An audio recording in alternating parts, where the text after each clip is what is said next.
स्थानिक स्वराज्य संस्था निवडणुकीमध्ये आरक्षणाची मर्यादा ओलांडू नका, नाहीतर निवडणुकाच रोखू असा गंभीर इशारा सुप्रीम कोर्टाने दिलाय। आरक्षण मर्यादा ओलांडली जात असल्याच्या याचिकेवर सुनावणी करताना सुप्रीम कोर्टाने संताप व्यक्त केलाय। या याचिकेवर बुधवारी पुन्हा सुनावणी होणार आहे आणि त्यामुळे राज्यातल्या पालिका निवडणुकांवर टांगती तलवार सुद्धा पाहायला मिळते। आपण पाहतोय की एससीचा इशारा आहे, निवडणूक रोखणार।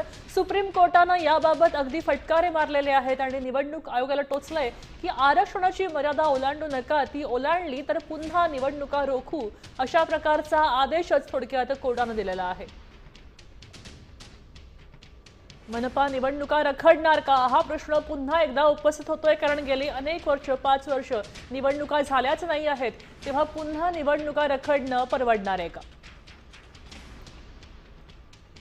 कोर्टात नेमकं काय घडलंय? निवडणूक प्रक्रिया सुरू झालेली आहे। तुषार मेहता सरकारी वकिलांकडून आपण कळतोय निवडणूक आयोगाला अधिकचा कालावधी वाढवून मिळणार नाही असं न्यायालय म्हणालं होतं। जानेवारीपर्यंत निवडणुका घ्या असं स्पष्ट केलं होतं। आता आम्ही असं म्हटलं की बांठी आयोगाची वैधता आम्ही नंतर तपासू, पण त्यावेळी जी परिस्थिती त्यानुसार निवडणूक होईल असं न्यायमूर्ती सूर्यकांत यांनी म्हटलं होतं। 50% आरक्षण मर्यादा ओलांडू नका, नाहीतर निवडणुकाच रोखू असा स्पष्ट इशारा कोर्टाने दिलेला आहे। बांठी आयोगाची वैधता आपण नंतर तपासू असं पुन्हा न्यायमूर्ती सूर्यकांत म्हणतायत।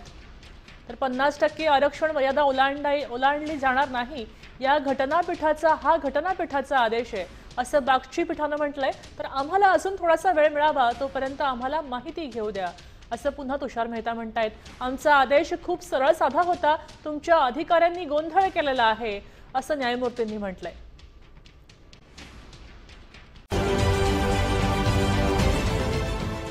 देश विदेशातील प्रत्येक घडामोडींचे लाईव्ह अपडेट मिळवण्यासाठी आता साम टीव्हीच्या सर्व सोशल मीडिया प्लॅटफॉर्मला लाईक, फॉलो आणि सबस्क्राईब करा। तसंच सर्व नोटिफिकेशनसाठी बेल आयकॉन प्रेस करायला विसरू नका।